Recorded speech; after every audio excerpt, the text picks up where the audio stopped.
IPL 2026 শুরুর আগেই বড় অঘটন, খেলবেন না এম.এস. ধোনি।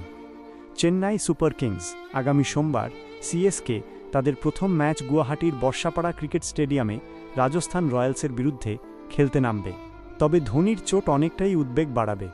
আর মাত্র কয়েক ঘন্টা বাকি, শুরু হতে চলেছে আইপিএল 2026 টুর্নামেন্ট।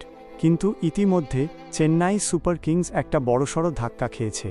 পায়ে চোট লাগার কারণে দলের সবথেকে নির্ভরযোগ্য ক্রিকেটার এম.এস. ধোনি প্রথম 2 সপ্তাহ খেলতে পারবেন না। শনিবার 28 মার্চ আনুষ্ঠানিকভাবে চেন্নাই সুপার কিংস ফ্র্যাঞ্চাইজির পক্ষ থেকে একটি বিবৃতি দিয়ে জানানো হয়েছে, আগামী সোমবার সিএসকে তাদের প্রথম ম্যাচটি গুয়াহাটির বর্ষাপাড়া ক্রিকেট স্টেডিয়ামে রাজস্থান রয়্যালসের বিরুদ্ধে খেলতে নামবে। লাইক করেন এবং চ্যানেলটি সাবস্ক্রাইব করেন, তাহলে আজকে আপনি ভালো খবর পাবেন।